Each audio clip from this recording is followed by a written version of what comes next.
Hello, everyone. Welcome again to the BATTASS Podcast, the Batman the Animated Series show podcast, where we talk about Batman the Animated Series. My name is Clay McCormick, and with me, as always, is Sean Murphy. How you doing, Sean? Good, man. I've never, these two episodes we picked, one of them completely destroys a villain that I loved, and one of them completely fixes a villain that I loved. Interesting. I didn't love. Yeah, we're gonna have some stuff to talk about then. The two episodes that we're doing today are Cold Comfort and Never Fear, which are the return of two famous Batman villains with new designs. So we'll jump right into it. We'll take a quick break, and we'll be back with Cold Comfort.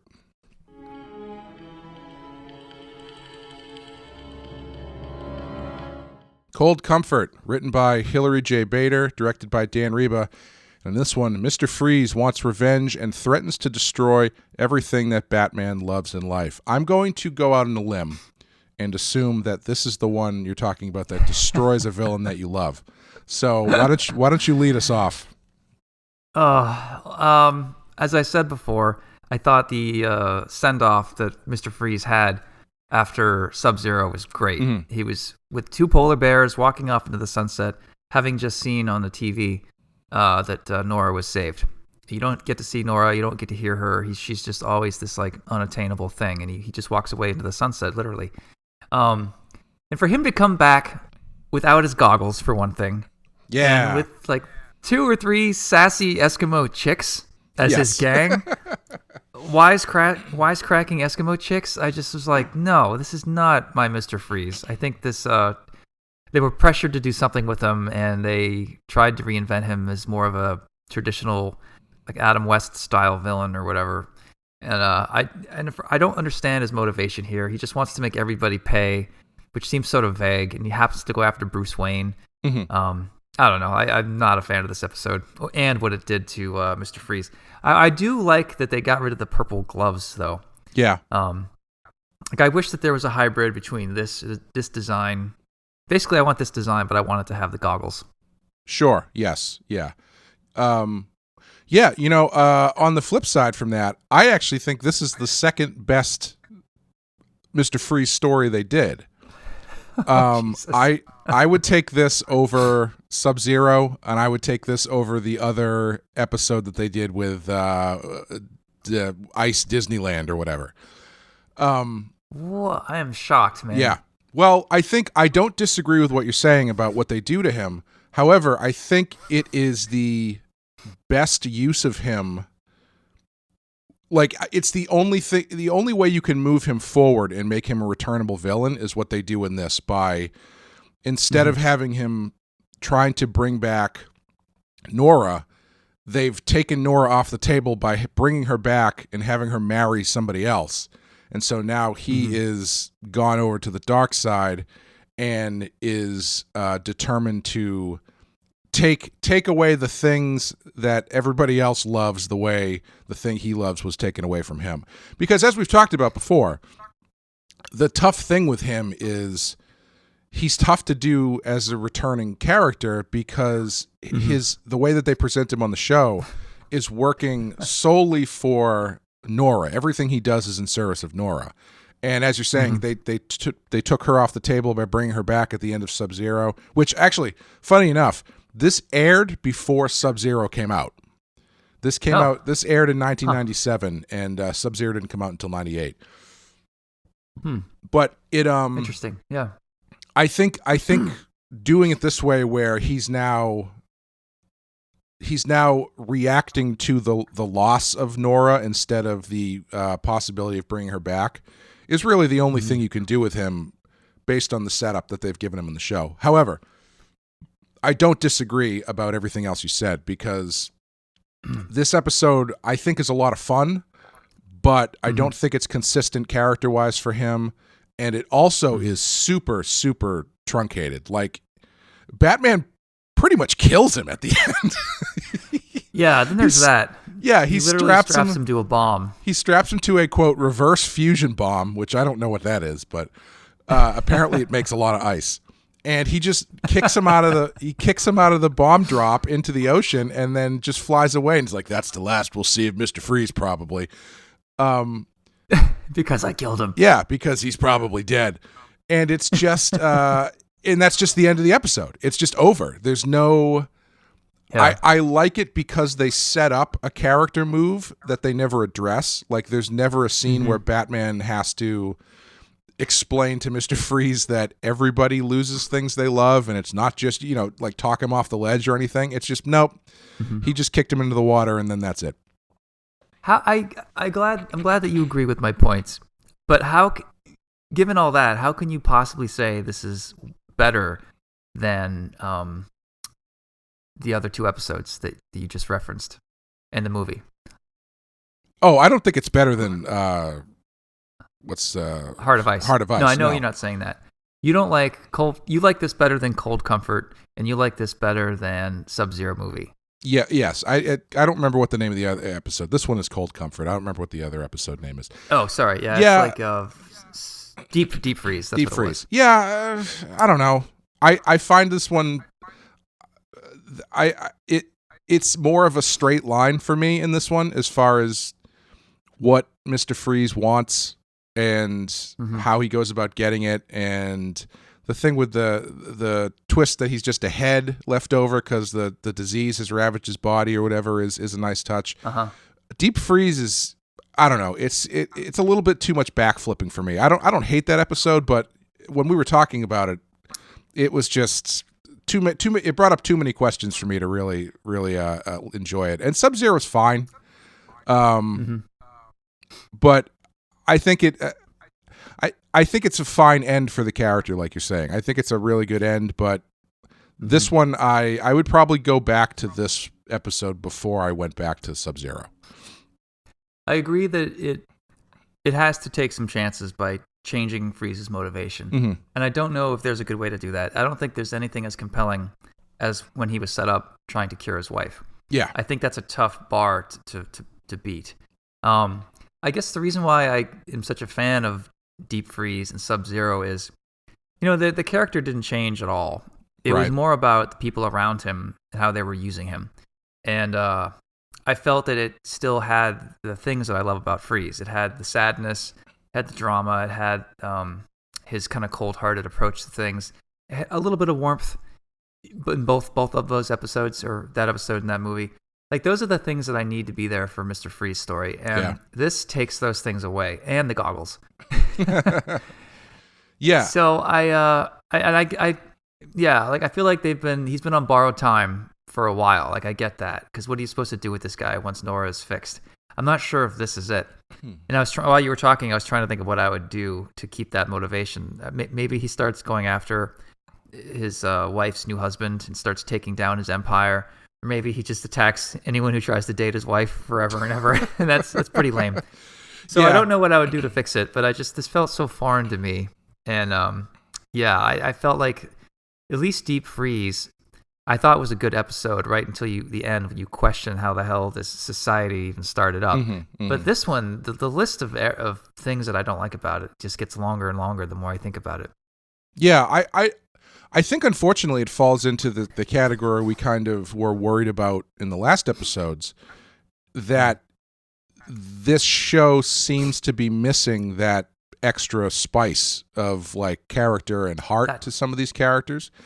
Because I don't disagree. I think there's a lot.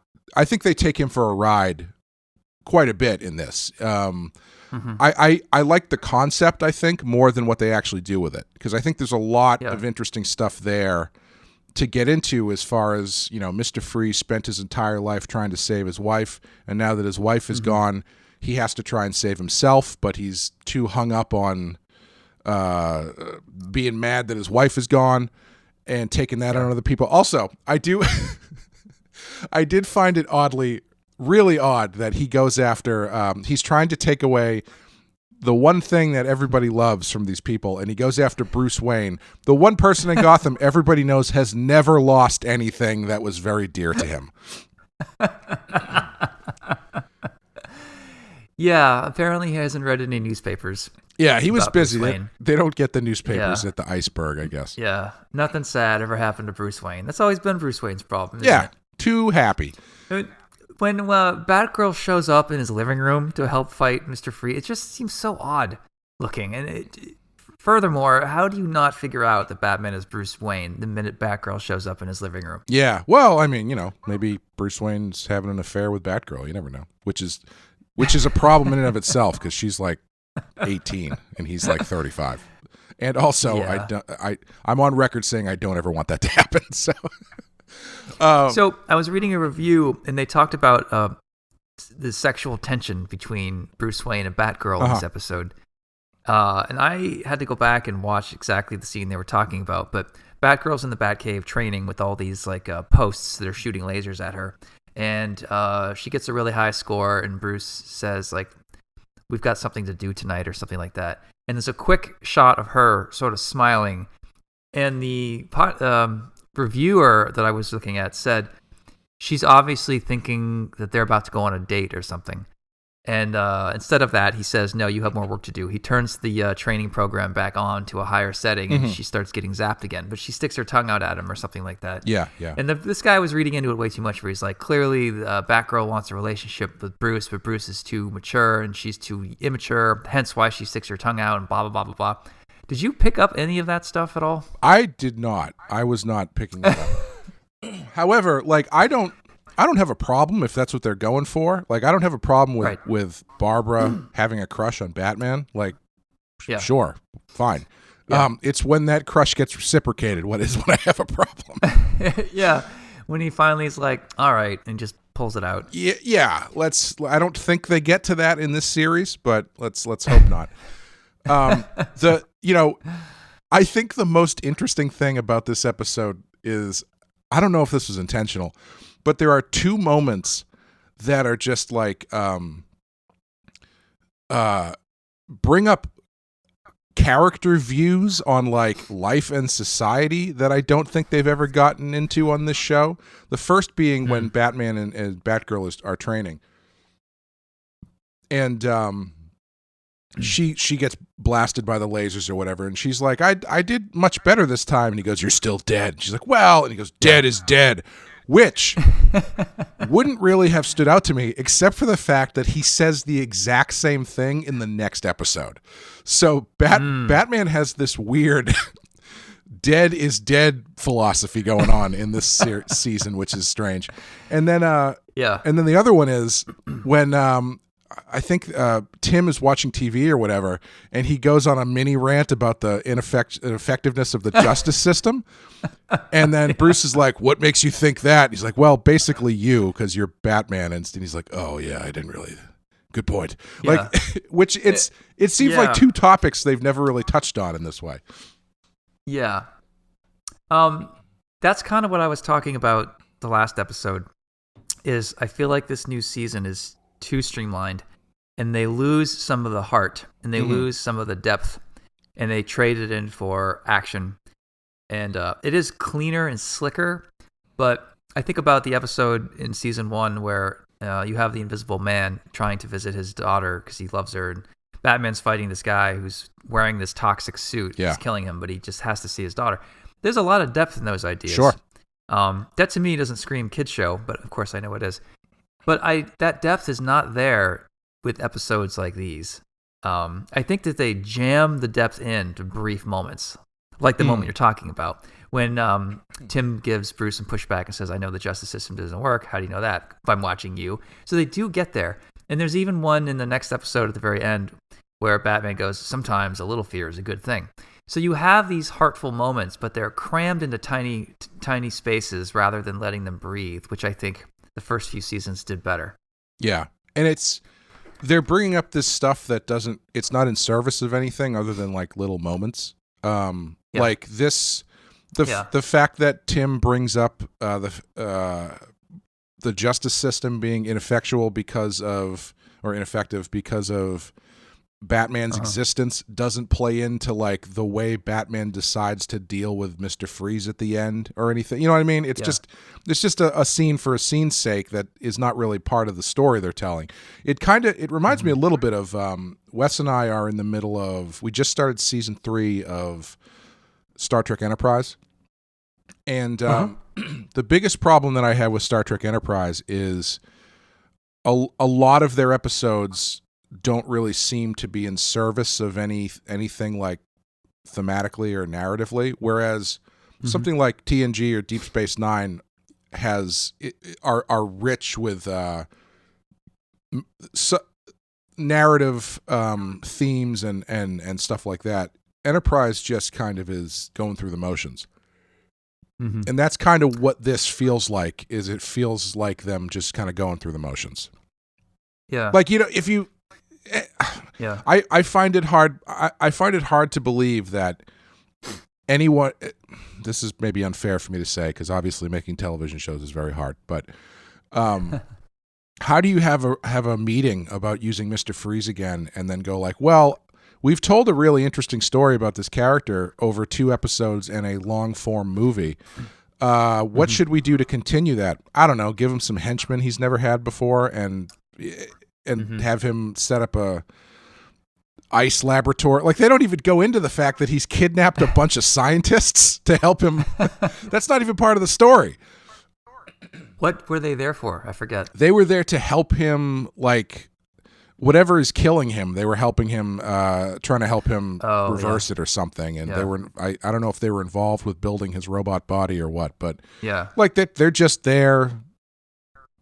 I feel like previously that would be more of the drive of the story, is the scientists are going missing and Batman has to figure out why or whatever. And this, that's just a side plot backing up this thing where Mr. Freeze is going around, stealing the firstborn sons of Gotham, like the Penguin in Batman Returns. Yeah. I feel like instead of this episode, I want to move the character forward. So what would I have done instead? Batman's always offering to help Freeze. I would have liked to have seen an episode where Freeze puts down his gun and he goes to Batman or Bruce and says, okay, what can you do to save me? And he actually allows Bruce, through his foundation, to do whatever he can. And maybe he does cure him. And maybe after he's cured, he finds out that Nora's remarried. Or there's got to be some twist at the end, of course. I'm not sure that would be fun for a kid's show because there's not really much action to it. But I don't know. At this point, I feel like after he loses Nora to another man, he would just want to die. I don't see him wanting to live much longer. I think that would be more in character for him. And that's kind of what I like about this, is that it turns his actions into much more self-destructive. It is kind of undercut by the idea that he's got these scientists working to help save him or whatever. But the idea that he has now turned to flat out crime, I do, and it's not even, it's crime without, he doesn't gain anything from it. He's just doing it to be an asshole, basically. He's just doing it to hurt people. And I actually like that turn from him. But there's no resolution to it. Like, that turn only works if he kind of pulls back or is pulled back by somebody else at the end. And that doesn't happen because Batman blows him up. Yeah. You're right. If he was resorting to petty crime, just acting like a dumb Adam West supervillain with Eskimo chicks, at the very end, he should be reminded of what used to really drive him and how dynamic his motivation was. Like, I think he should remember that he should catch himself. Like, I've just turned into a criminal. Like, that was what made me special, is even though people called me a criminal, I really wasn't. But after I lost Nora, he just became a criminal. And you're right. If there was a part at the end where he realized that and somehow rose above it again, and reminded to the noble motivations that used to drive him, that would have made the petty crime stuff okay. But instead, he's just strapped to a bomb as a head and goes away. Yeah. It's a really strange mishmash of stuff for him. How do you feel about the robot head? I like it. I didn't like it at first, but it's nice. It's a nice change. The fact that his condition and his cure for himself has literally cost him his own body, and he's had to resort to this. And the spider reveal thing is super cool. Do you like it? I do. I actually forgot that it happened in this show. I thought that they didn't reveal he was a head until Batman Beyond. I like the design. I have the original era action figure and his head actually does come off. I don't. Do you? Do and you it have has the spider parts too, right? Yeah. Do you have the new one that came out like a few years ago? The redesigned toy. No. No. I think the head might come off that one as well, but I can't remember. I didn't pick that one up. I just got the original costume. Yeah. Yeah. I like that. I have that. It's one of the. I don't buy a whole lot of toys, but I did buy that version when it came out in the 90s, and it had the head that you could attach to the spider legs. Yeah. Which is pretty cool. Yeah. But my problem with those figures is they didn't articulate very well, and they were pretty stiff. Yes, yeah, they're all pretty. I mean, the action figure technology has come a long way. That's a very silly thing to say, but Yeah. I mean, honestly, the Batman animated series toys that DC was putting out the last 5 years or so are fantastic. They are so good, and like they. Did you get your Asbat one? No, yet? I haven't gotten one yet because it's like the pandemic hit right when it was supposed to start coming out, and then on top of that was right around the time Warner Brothers shut down DC Direct. So I don't know what the status of that thing is. Supposedly there might be more of them coming back. I don't know. I may never get it. We'll see. So did you order it from your local shop? I did, yes. So why didn't you? Can you just buy it online right now? I can't. I can buy it secondhand through like eBay, but anywhere that sells it, like any toy store or site, they're sold out. They don't have any. Right. And I don't want to pay. But I know you want to support. Yeah, and I don't want to pay your friends and stuff. Yeah, and I don't want to pay like $60 for it on eBay. So. Is that how much are they originally? 25, I think. $30. Yeah. Okay. Yeah, I bought the Batman one, which had all the interchanging hands and different faces. You could make them kind of smile and kind of not. And then they came out with a new one that's slightly bigger. And I don't know how many times I'm expected to double dip into Batman TAS nostalgia. Yeah, the only one that I have doubles of is I have both Batman costumes. I have the redesign and the original costume. But yeah. Other than that, I've got mostly, I think entirely original design stuff. Yeah. Yeah. It's funny. I don't even keep my own toys when I get them. When they make stuff of my own outfits, my own designs. Like I got Batman, Asbat, and a few other things from Todd because he makes that stuff, and they're amazing. But I don't know. I'm very particular about the things that I choose to display because I don't want to overdo it. And I thought I was going to keep the Asbat because when I saw the designs at Turnaround, I think that action figure is amazing. But for some reason, I ended up giving them to my nieces and stuff instead, just to friends. Yeah. I know everyone's like screaming at their radios right now. Well, how dare you give away free toys? I'm sorry. I'm just not good at that. The toy everyone's young niece wants is the Azrael Batman suit. Well, she likes that I work for Batman, so she'll take anything I give her. No, I mean, I'm the cool uncle. That's awesome no matter how you shake it out. If your uncle gives you a toy of something he designed, that's pretty cool. Yeah, like if we ever have get back to normal and there's ever like bring your cool uncle to work day in class, I'm gonna blow every other uncle out of the water. Toys for everyone. Like my uncle is Santa Claus. My uncle actually is Batman, so. Damn it. That would be better, yeah. Yeah. It's so. No, sorry, I was gonna go off on a tangent that we don't need to go off on. Are you sure?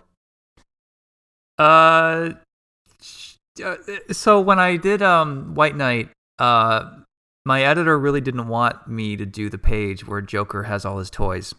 He didn't like the idea of Gotham where Batman merchandise is a thing.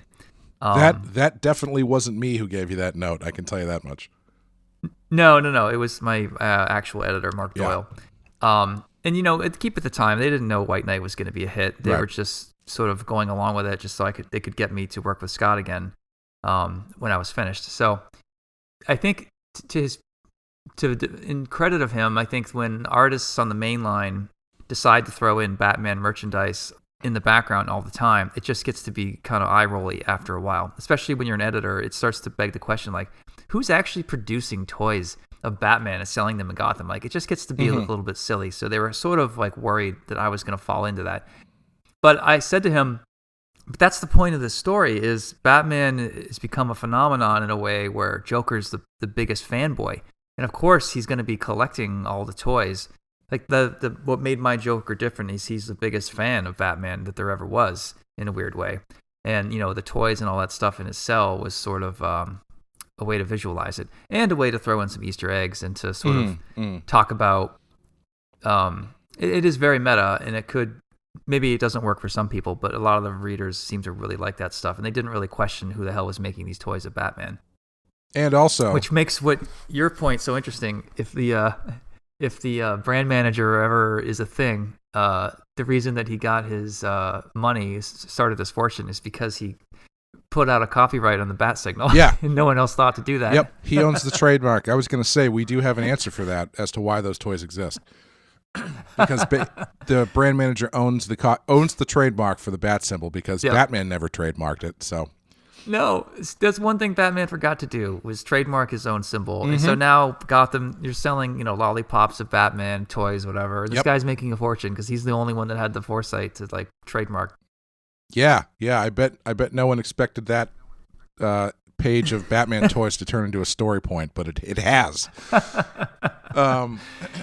Yeah. I hopefully we get to actually create that character, because that was the eureka moment when I was thinking about it. It was like, oh my God, of course he makes his money because no one ever trademarked the bat symbol, so he owns the license for everything.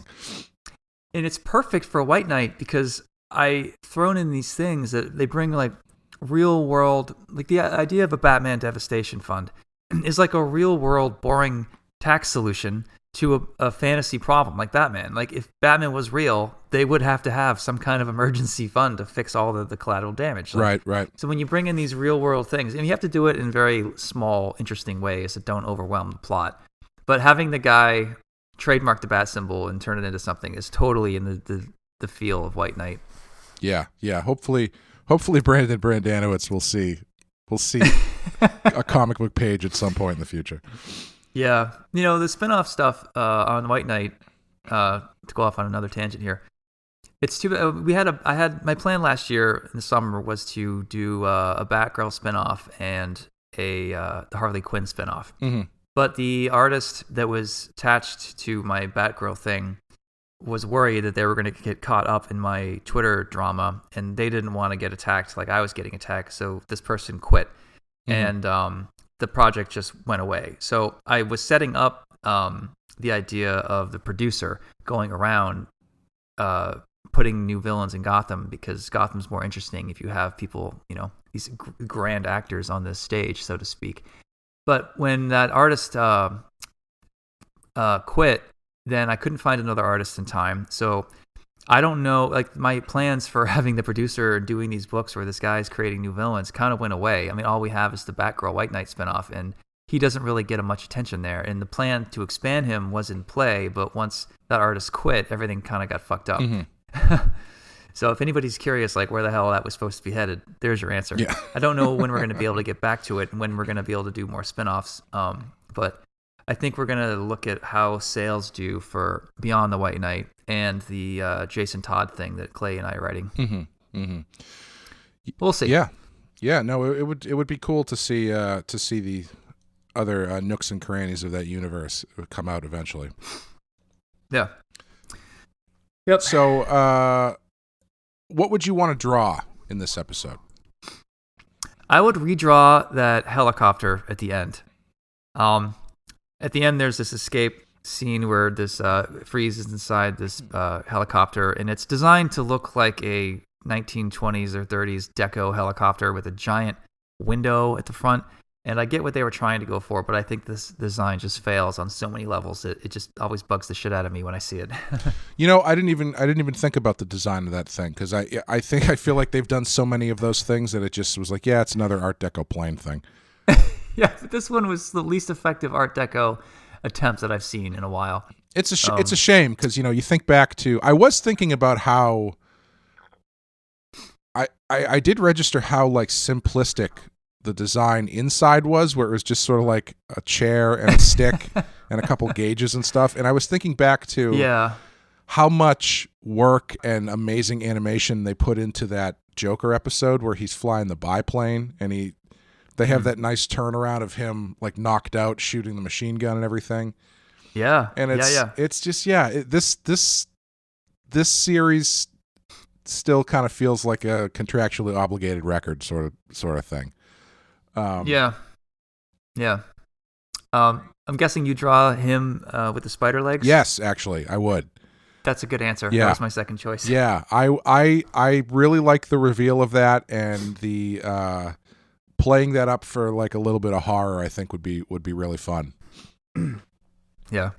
Yeah. Good answer, man. Thanks. What would you rate this episode? I'm gonna go a 2 on this. Yeah.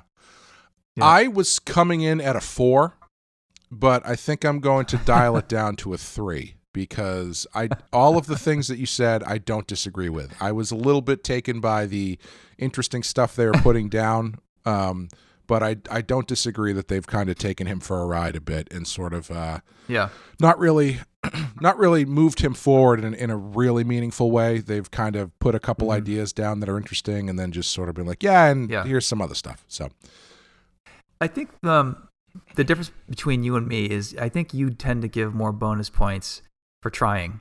I think that you like when people attempt to think outside of the box and do stuff that isn't going to always work. Sure. I think that you're naturally like that, and that's good. It's good that you're like that. But for me, if it doesn't work, I still grade pretty severely.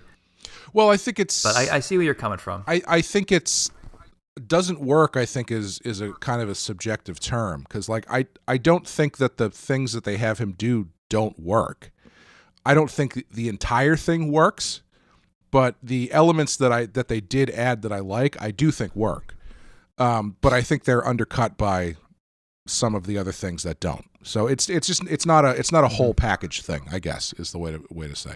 Some of it works, some of it doesn't. So the Eskimo chicks for you that did not work. No, I don't think those work. I think those are kind of a betrayal of the character and just the episode overall. It doesn't as far as an entire package doesn't quite live up to what they've done with him in the past. And does him committing crimes against random people to squish their happiness and hope, does that work for you? It does. I like that. Yeah. Okay. I like that he is he's taking out his loss by making other people lose things. It's a very Batman-y thing. And the stuff that he's doing is fairly heartbreaking. Like when he destroys that dude's painting and he's like, I'm never going to paint again. This took me 5 years to do. I can't ever do this again. That's a dick move, he man. was planning on blowing up the city at the end anyway, and all that stuff would have been taken care of if he just moved on to the part 3 of his plan. Yeah, I don't know why he needs to do that stuff if he's just going to blow the city up and turn it to ice. But first, I'm going to ruin this guy's painting, and then I'm going to destroy the city. He almost kills a dog. When he starts talking about taking the things that people love, he turns to that lady's dog and gets ready to blast the dog. That could have gotten really dark really fast. Yeah. I think I like it because I think there is a really good story in here, and what they did made my ears perk up a little bit more than some of the other stuff they've done with him. It's going from like the incredible dynamic romance and the drive that we started off with Freeze that made him so compelling, and then changing him into I want to go make people cry. Just to me is not even close to what I need that character to be. Yeah, I mean, I don't know. I'd rather they do something different than have him cry over his dead wife or his almost dead wife again. You know, it's every time someone says Nora, he's like, oh, Nora. But it's if you and I were tasked with writing something different, if they said to us, write us an episode, go off of the stuff that we set up in the 2 episodes plus that mini movie, I don't think you and I would end up writing Eskimo chicks. And no, there's got to be a way to do another extension of Freeze that changes his motivation, that doesn't feel so alien from what he was, Yeah. I think if you strip away that stuff, I think the core of the idea, which is that the Freeze thing is destroying his body. Everything he worked for is now he's gotten what he wanted, but not in the way that he thought he was going to get it. So Nora is alive, but he can never be with her. So his entire motivation is gone. So how does he deal with that while he's falling apart? And he decides, if my life is worth nothing and I've lost everything, then everybody else is going to have to suffer with me. And that I think is an interesting core of an idea. But right.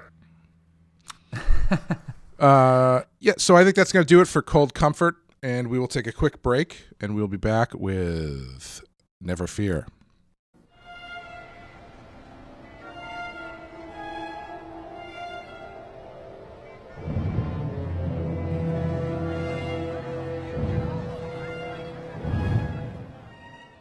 Okay, Never Fear, written by Stan Berkowitz, directed by Kenji Hakazaki. I hope I said that right. Oh, the thing I did want to mention is the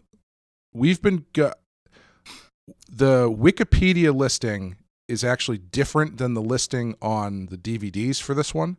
So I think the previous episode I said this episode was going to be Cold Comfort and Double Talk, but we jumped around a little bit. But from now on, we're going to be going by the Wikipedia listing. Okay.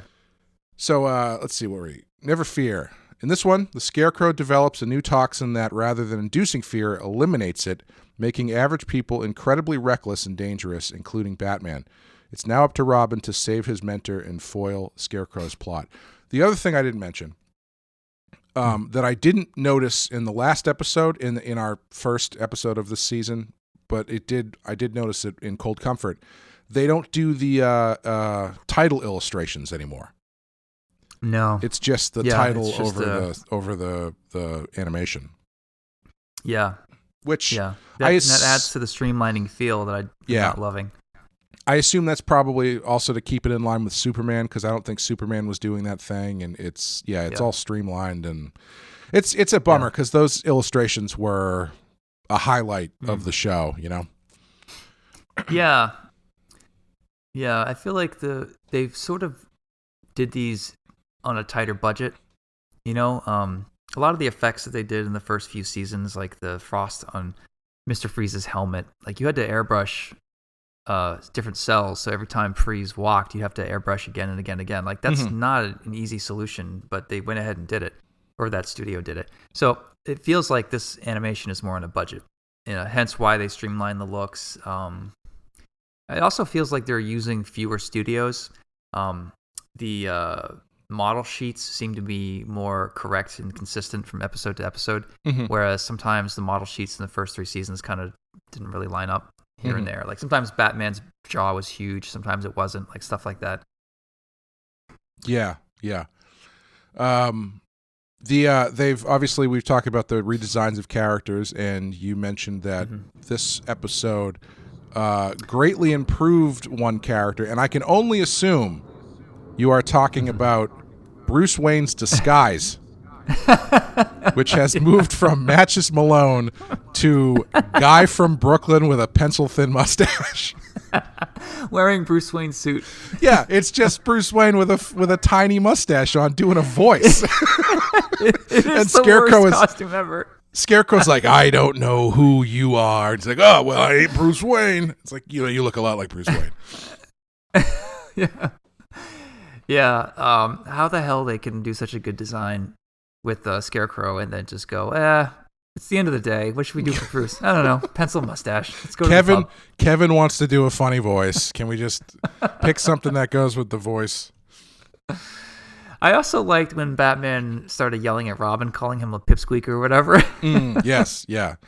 This, I think this is I like this episode a lot. Scarecrow is all around an improvement on the character. His look is legitimately terrifying, and he's voiced now by Jeffrey Combs, who is known Reanimator, primarily from Reanimator.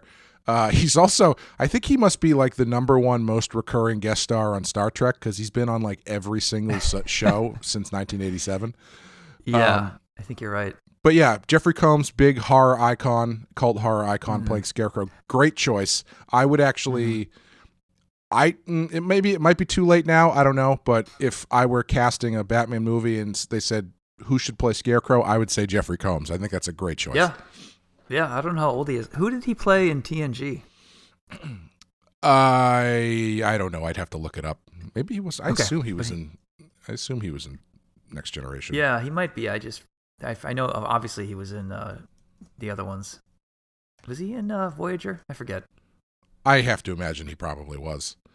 Yeah, I know. I'm the only one that liked Voyager. Well, it's great. You should put that out there because on our Patreon, Wes and I are doing. If we get up to $900, we're going to cover every episode of Voyager. I'll give you that right now, just to fuck with you. Hey, go for it. I dare you to. Yeah. Yeah, let me talk to my wife first, but I might bankroll that just because I want to hear you guys talk about Voyager. But I want you to go ahead. I mean, listen, if you're going to bankroll it, we're not going to be just a mouthpiece for your views on Voyager, okay? We're not going to be clearing our shows with you to make sure we don't slander it in a way that you're not happy with. For that. I want everything up a full letter grade. Whatever you're going to give it, I want you to boost it a full letter grade. We'll give. If I sponsor you, we'll give our rating, and then we'll give our sponsor-based rating, which is a full grade higher. Right.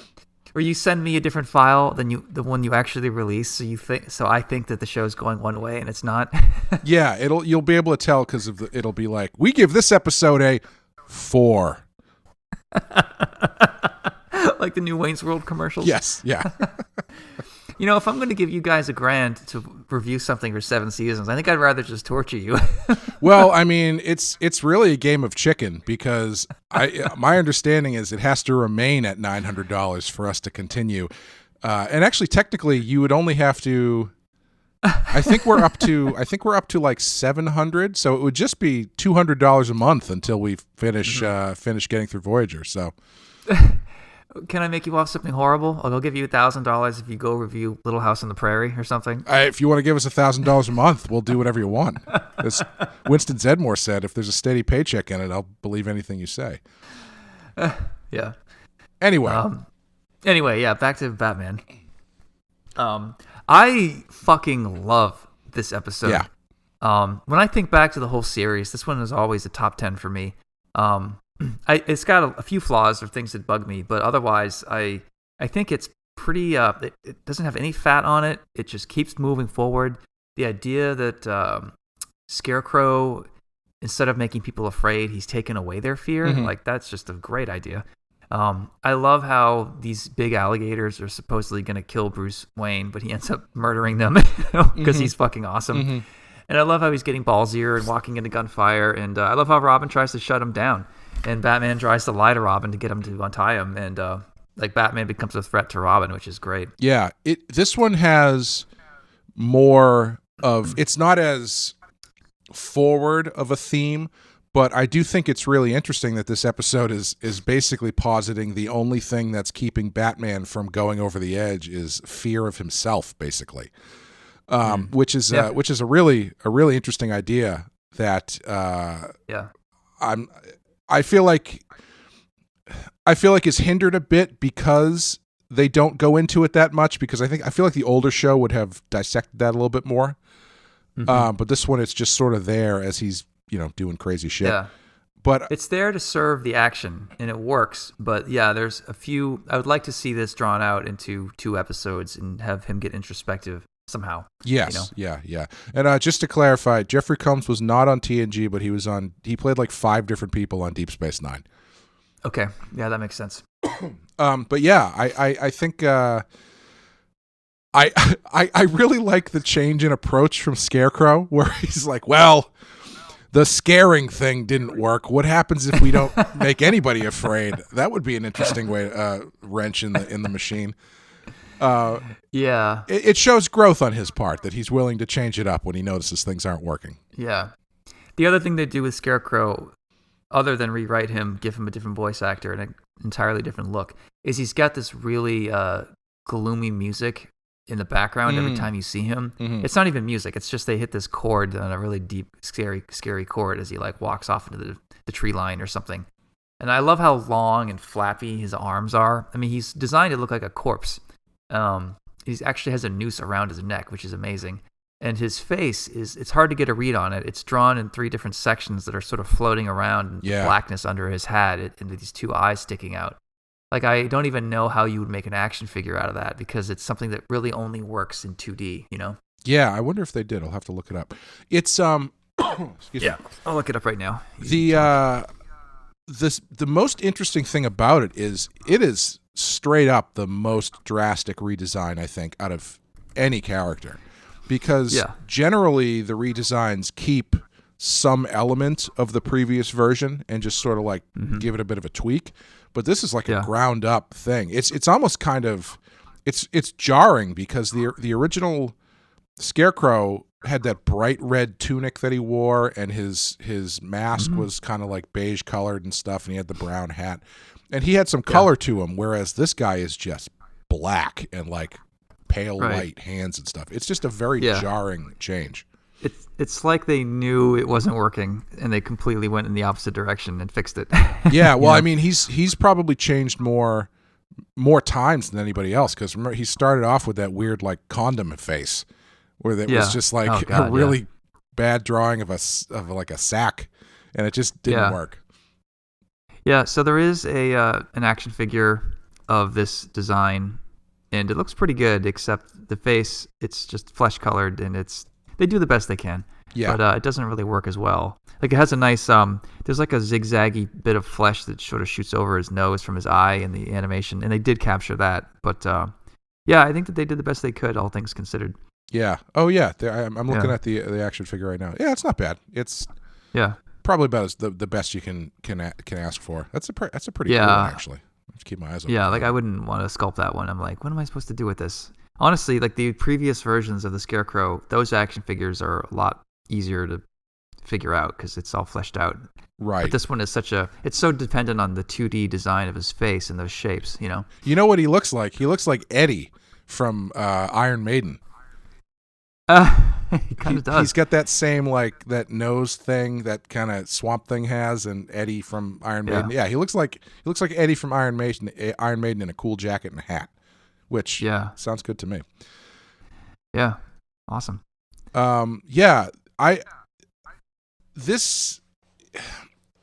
Excuse me.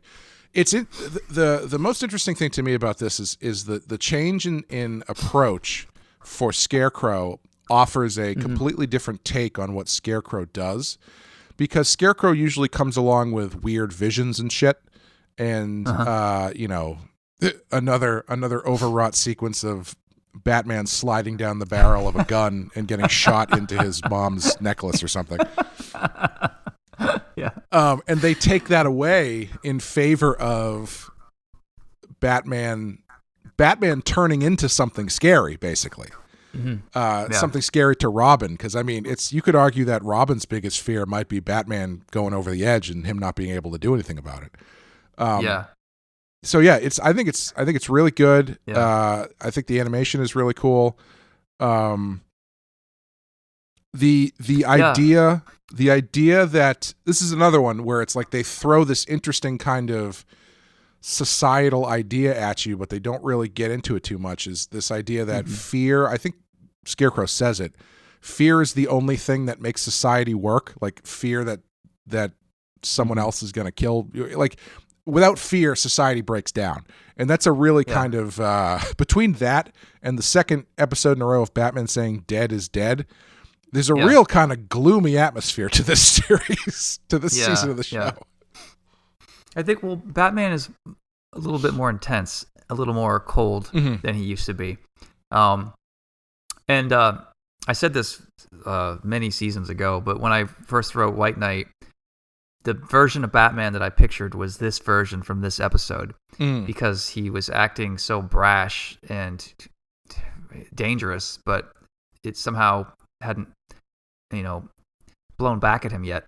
And Joker was the blowback in White Knight. So I imagine the version of Batman that had gone too far, was taking too many chances and couldn't be stopped. And I just imagine the voice of this version.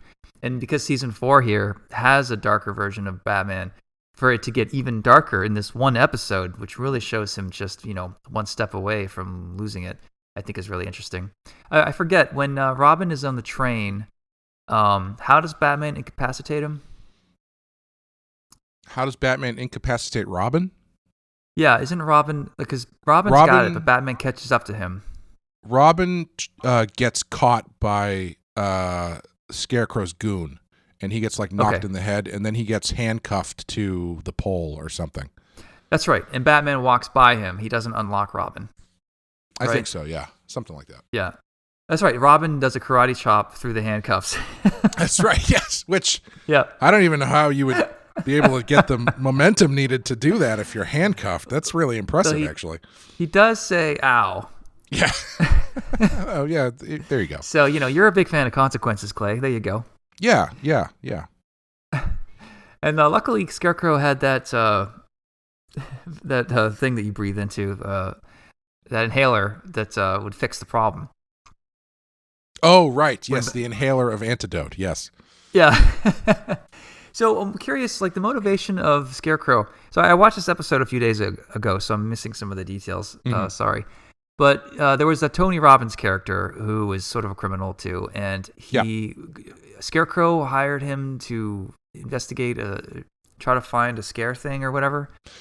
My understanding is that he hired this guy basically to be the mouthpiece for his anti-fear toxin, where people are taking it under the auspice of a self-help thing, where it's we'll teach you how to get rid of whatever you're afraid of, and then they give you this thing.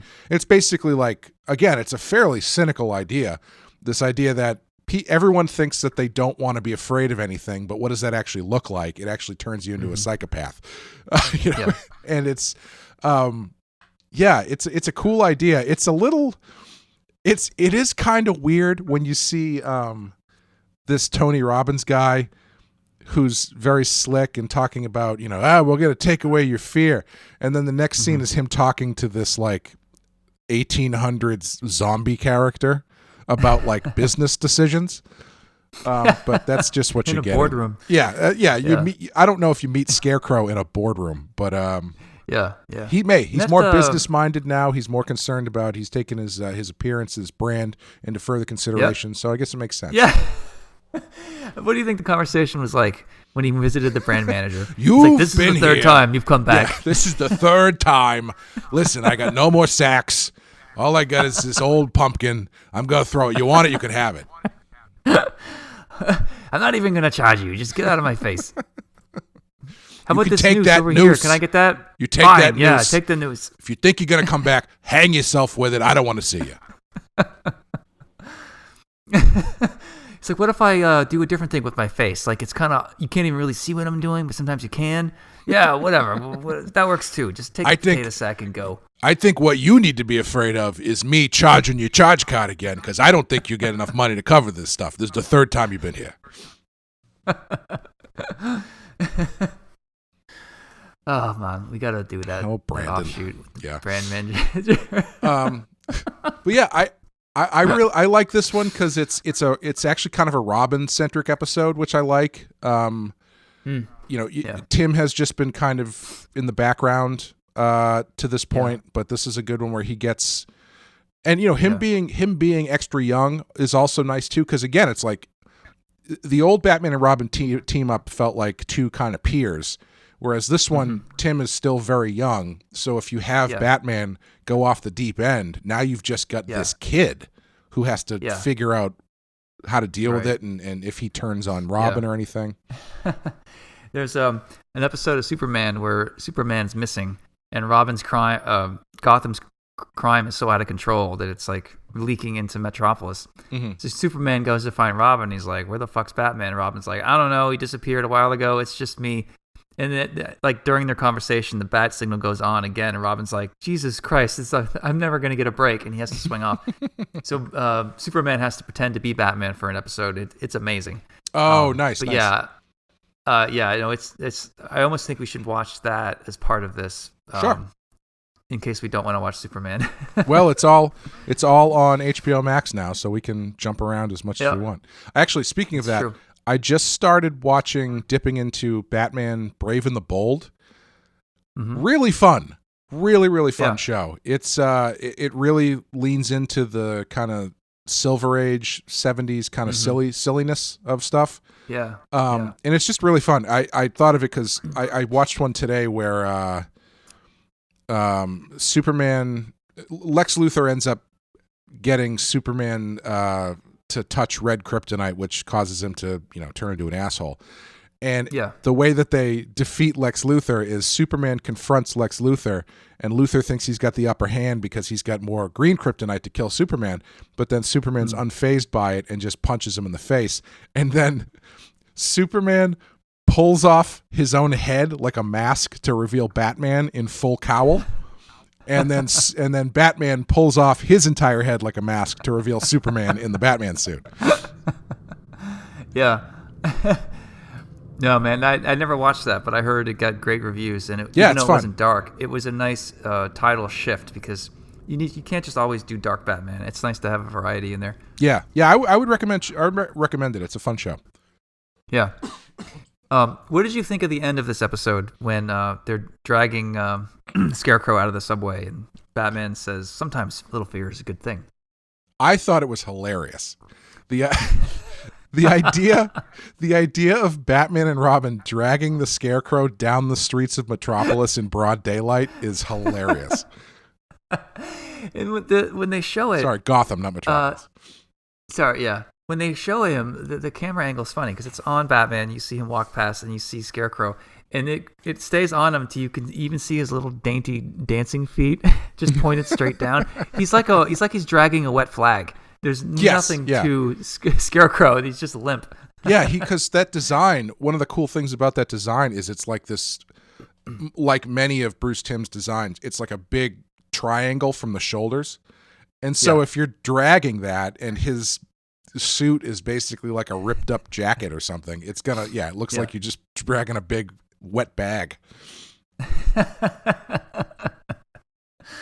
Oh, man. And again, that ending with that like truncated, that condensed depth that I was talking about, you do get a little bit of more depth to the story just in these brief windows, and you have it right here at the very end where the point of the episode is that Batman can teach Robin a little bit about the value of fear in a way. Yeah.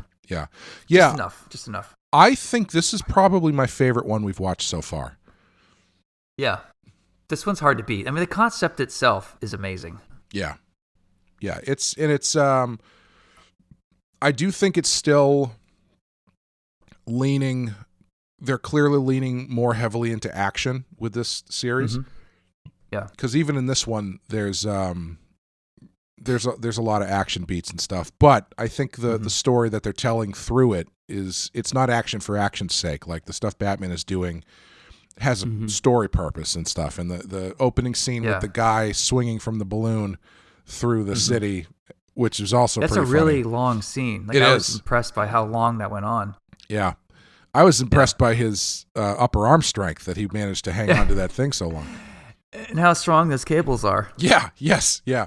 There's this whole giant like neon sign that's the size of a few buses falling towards people on the street. And Batman and Robin are able to like wire they use their cables to basically crisscross and catch it right before it hits the ground, basically. Yeah. I wish in that moment there was internal monologue for Batman to be like, I honestly didn't know that if that was going to work. Thank God it worked. Yeah, I thought I was going to have to quit after today. Sometimes you got to make decisions, and sometimes they don't always work. Yeah, but yeah, I think. What would you? Oh, go ahead. What would you want to draw from this one?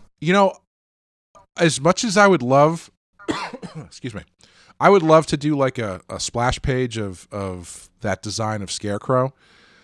But the thing that actually stood out to me was the sequence where Batman is roughing up the Tony Robbins guy and throws him out the window. Because I was just thinking about it from a storytelling perspective of like getting across the action and the fear and the possibility that maybe Batman has kind of gone over the edge. I think would be really fun to do on like a couple pages. Yeah. I was going to pick that one too because I'm a fan of action scenes that involve depth meaning falls from great heights or climbing the sides of buildings. We talked about that episode where Joker is a comedian and how there's a fight on these hot air balloons. Oh, sure. I love stuff like that where a character can plummet because you don't get to really do very like vertically stretched panels a lot in comics. So I always take those opportunities to do like the guy climbing out a window and you can see the street far below him. Like I like that stuff. So yeah, Batman tossing that guy is that's what I was going to say because I thought you were going to go for Scarecrow. The more I think about it, it's like I might just do that for the hell of it. That's a fun design to do. That'd be a fun little pin-up to do. Yeah, you could go to all Zaffino on it, and it would work really well. Actually, definitely, yeah. Gerard Zaffino would be great at that. Zaffino's kid is really good. Yeah, another reason for me just to stop drawing because he's really good at it. And every time I see his stuff, I wonder why I don't just quit. I hate when it's because as artists, we're trying to find our style and something that's us unique, but also is a nod to the things that we like. And then when you find another artist that's doing the thing that you want to do better, it's really frustrating. Yeah, it's extremely frustrating. And also, the thing I've always found too is the thing that you do is always not exactly what you think you want to be doing, if that makes sense. Like, I have my favorite artists like Zaffino or Bill Sienkiewicz or Alberto Brescia or whoever. And in my head, I'm like, I would like to draw like a synthesis of all of those guys. But that's not what I draw like. I don't think that my stuff, you could look at my stuff and be like, oh, he's clearly influenced by Bill Sienkiewicz or something, you know? Like it's, I think it comes out, I think that stuff always comes out in a different way than you expect it to. And that's what makes it your style. Unless you are just straight trying to copy somebody, but when Jim Lee started, I think he said in interviews he just picked the top 3 styles of the time. So he mixed John Byrne with 2 other guys. I forget who they are. And if you look at his style, that's exactly what Jim does. It's John Byrne with this guy and that guy. So I'm curious, like, to run through your phases of influence as you've gotten older. Which artist you leapt from, if that makes sense. So for me, I was a big Jim Lee fan, so I tried to draw like Jim Lee when I was a kid. I tried to draw like Rob Liefeld. Then I tried to draw like Bruce Timm, which was a very different artist. Then I tried to draw like Travis Touré for a while, that got me through college. And then I tried to draw like Jason Pearson, and then I tried to draw like Brian Stelfreeze, and these guys all had very clean kind of styles. And then I discovered Topi and Zaffino and Toth, or at least I started to appreciate them more. And that led me to Bill Sienkiewicz, who's also a sort of a student of the Topi way of thinking. And that's kind of where I'm at now. And I have to look back at Zaffino to remind myself to be chunky and heavy and not to be so clean and plastic like, Jim Lee maybe is or Brian Stelfreeze is. But yeah, then there's the thing where you get too close to Topi, where if you start, cross-hatching the way he does, then it's like, oop, someone's going to call me on my bullshit. That's a clear Topi line right there, Yeah. But I still probably have remnants of Jim Lee and Bruce Timm and all those things in my style to this day, But I'm curious what your trajectory has been. Well, oddly enough, I grew up on the 90s stuff, but I don't know if I ever really tried to draw like them. The first person I think I tried to actively draw like, because I didn't start taking like art classes or anything until like middle school, and at that time I was all in on Alex Ross. And like Marvels, loved it. Kingdom Come, loved it. And so when I was taking art classes, I was learning how to paint. I had never painted before. And so the stuff that I was doing is I was copying Alex Ross paintings. So I was going for a more realistic, photorealistic kind of thing. And it wasn't until college really that when I started getting into straight comic work, I kind of picked up Sienkiewicz, because as I started inking, it was kind of like a necessity, because I was like, oh, Sienkiewicz, I'm not a clean artist. Like I can never draw or ink like Walt Simonson or somebody with like a super, super clean style. I just can't do it. And I thought that was a huge hindrance until I saw someone who also didn't. I mean, Sienkiewicz can do whatever he wants, but he chooses to do a more erratic kind of style. And once I saw that there were really no rules, I kind of started going more in the dirty direction, where I was like, okay, so the lines don't have to be perfect. There can be splatters.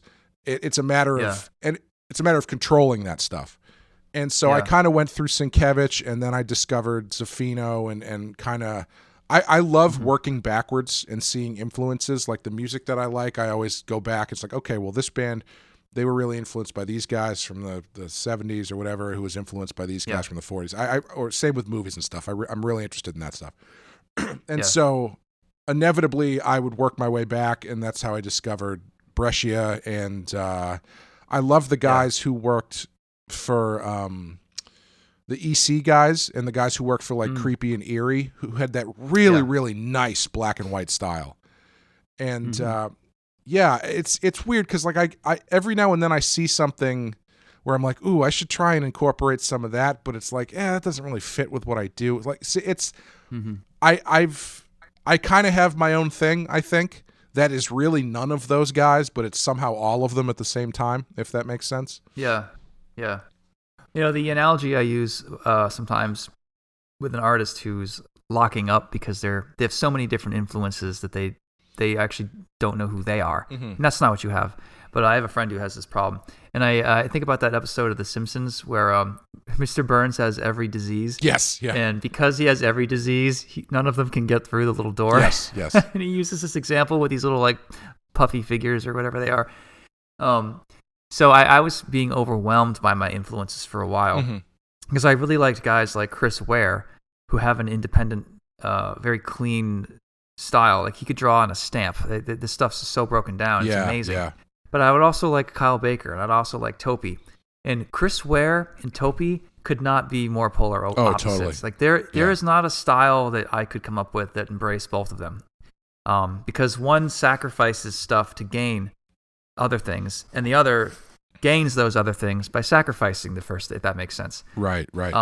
So I had to take all my influences, and I had like probably hundreds of them, and whittle it down to 3. Is go, okay, I really like you, Chris Ware, but you have no place in my art. Sorry. And I really love you, Jim Lee, but I just don't. I don't have. I wish I could do that, but I can't. So I'm gonna stop looking at you. And I just zoned in on Toth, Zaffino, and Bill Watterson.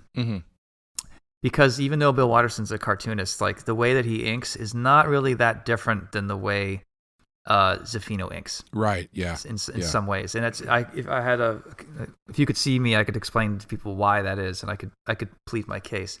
But there is like a through line through those 3 artists that I can focus in on. And it was really helpful to shut away all of the influences. Like, hey, I love you guys, but you have no place in my art. Bye. Yeah.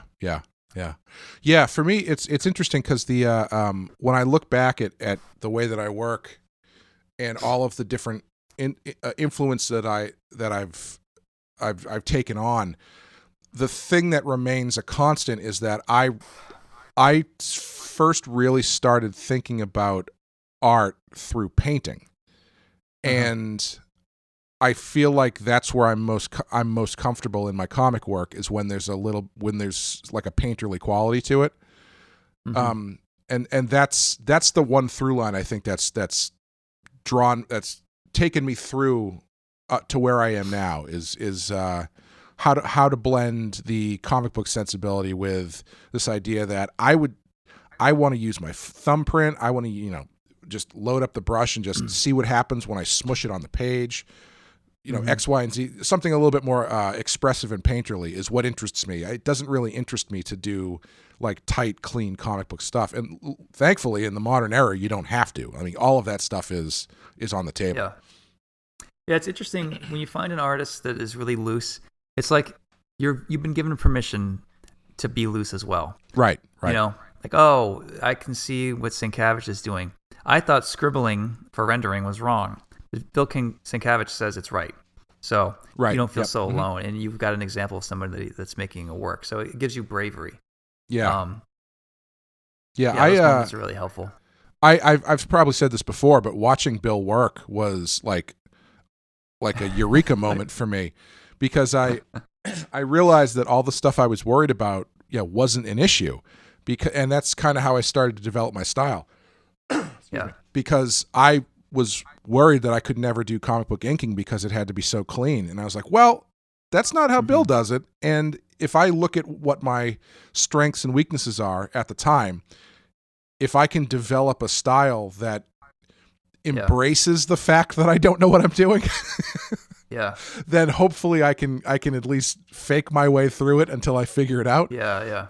And so that's kind of where my arc has been. It's gone from I'm doing a lot more stylistic stuff to cover the fact that I don't really know. I'm not really well versed with the tools and how things work, to now keeping some of that stuff in my arsenal, but being a lot more, having a lot more skill with the things that I'm doing. Right. The trick with messy styles is, how do you handle backgrounds and perspective? Yeah. Because the beauty of a messy style is it's spontaneous and it doesn't feel overworked.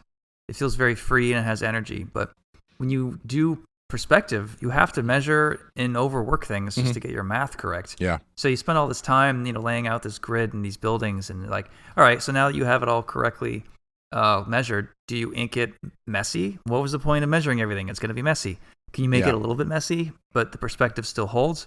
Do you just throw the perspective out the window and just, go for atmospheric perspective in some way, or layer? Like, you keep the camera eye level, but you just sort of layer and keep it in 1 point perspective. Like, a lot of the really messy artists tend to go into 1 point perspective backgrounds, I've noticed, because it's the only way to get depth in a way that like retains the messiness. And the thing that I've been sort of trying to explore my whole career is, how do you keep the Zaffino in you, but also measure map that onto a 3D background that doesn't look too stiff. Right. Yeah. Oh yeah. And the way I found it.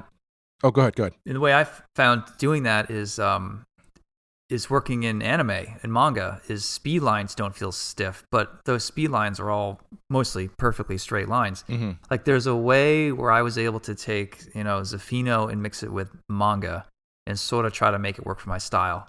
And I'm not saying I've cracked the code, because I'm still figuring out, and making mistakes all the time. But yeah, it's funny because when my career took off, I saw a lot of artists trying to ape my stuff, and I don't think a lot of it was intentional. I think it's just something that happens. I mean, I used to steal from Jim Lee, so Right. So right. But the one thing that they were able to take the messiness and the obvious fingerprints and the scribbling and the heavy blacks, but you could tell they didn't have the knowledge of perspective and backgrounds. Like, they could take the shallow stuff that was easy pickings, but they could not get to the root of what I was doing with my art. Like, they just didn't know perspective like I did. Right. So that's kind of where it fell short, a lot of those guys. And I think a lot of them moved on to swipe from other artists now, which is fine. Yeah, no, I've been trying to reconcile the same thing too, because I never learned perspective, because it was when I was first starting out doing stuff. I was a little bit ignorant of the fact that you need to know how to draw basically everything in order to do this job. And I just never like I said, I'm not a clean artist, so I don't like rulers and I don't like straight lines. And so perspective has always been an issue for me, and always been something I've been trying to work to figure out. And I've gotten better at it, but I still haven't totally reconciled exactly what you're saying is how does that fit in to the other stuff that you're doing without it looking too stiff and too overwrought. And it's a constant battle for me anyway. Yeah. It's easier when what makes Hellboy and Mike Mignola's stuff work so well is, I think Mike knows how to draw a 3-point perspective and 2-point perspective. Oh, I'm sure he does. He's done it in the past. I think he just is bored with it, and he's just more interested in eye-level compositions. And when I say that, I mean, the camera, so to speak, is usually between 3 and 6 feet off the ground and it's facing level. You're not looking up at a building or down from a bird's eye view. Hellboy, if he's walking into a church, the camera's lined up with the steps that he's taking, and there's very little measuring and perspective that Mike has to do. I don't even think he's ever drawn a car in a Hellboy comic that I've never seen him draw a car. That's a really good point. Yeah, I don't know if he has. He's like, you know what? I want to draw creepy buildings from Europe and landscapes from Ireland and creepy monsters. I don't want to fucking draw cities and stuff. So the only time he draws a city in Hellboy is when he draws the headquarters of BPRD. And it's a like eye on first, it's 1 point perspective shot of a Frank Lloyd Wright looking building. And that's the most you're going to get out of Mike. Yep. And God bless him for being that way, because I think he's awesome. You know, I mean, he found that before anyone else did. But yeah, and then when Duncan Fegredo took over BPRD, he was able to do a version of Mignola that was like Mignola, but it was now 3D. And he did downpoint, 3-point perspectives and all this stuff. In some ways, he was doing a better Mignola than Mignola was doing. And I think that's something that I actually heard Mike say, because, he loves Duncan's style. But yeah, it's interesting, the creative workarounds. Because like I am more interested in a Mignola approach these days too. Like I would love to just draw Batman walking up a staircase and the camera's just it's not doing a crazy camera angle. Like I like boring cameras, but I like dynamic blocking in the background. Right. Dynamic placement of shapes and that stuff. You're not relying on the camera to be crazy and wacky. The camera actually is just boring. It's just sitting there in a church. But I'm going to draw that church in a way that pulls you in, right? Yeah. If that makes sense. But sometimes the stuff that I write, there's just no way around not using 3-point perspective, Yeah. And for me, that's when my anime manga kicks in, and that's when I start to go, okay, how do I do this again? Yeah, I run into that too, where like when I'm laying something out, it's like, yeah, I would love to not do perspective shots if possible, but every now and then I'll lay something out and be like, I feel like in order for this to work, it needs to be a 3-point perspective shot. Fuck, why do I do this to myself? I hate drawing these things. I'm not good at it.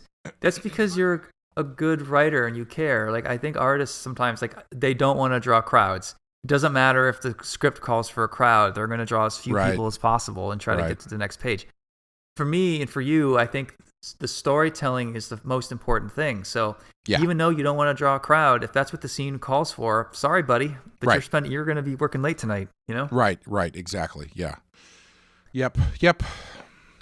Working late. Yep. That's the name of my game. Did we give this one a rating yet? No. You want to go first? Yeah, I'm going to go 4. Yeah, I'm also going to go 4. I think this is I'm not sure what a 5... I think I know what a 5 looks like in this series, because it's the only episode that I actively remember. That's probably going to be my 5 for this series. But this is... We all know which one that is. Yeah, but this is probably a close second. I would give this one a 4, yeah. Yeah, I think this one is probably the second best episode of the series. Yeah. Maybe number 3, because I love Over the Edge as well. Oh, right, yeah. Yeah. I'm looking forward to getting into some of the Nightwing stuff. I think he's showing up in the next ones. Yeah, that's right. Yep, he shows up. I can't remember if we get the Nightwing introduced or do we get the backstory of how they split up until later. It looks like we're gonna. Well, the episodes we'll be doing next time are Double Talk and You Scratch My Back, and You Scratch My Back is the Nightwing episode. Yeah. And it doesn't look like we get his backstory, but it involves Nightwing and Catwoman. So we get our first look at the new redesign for Catwoman.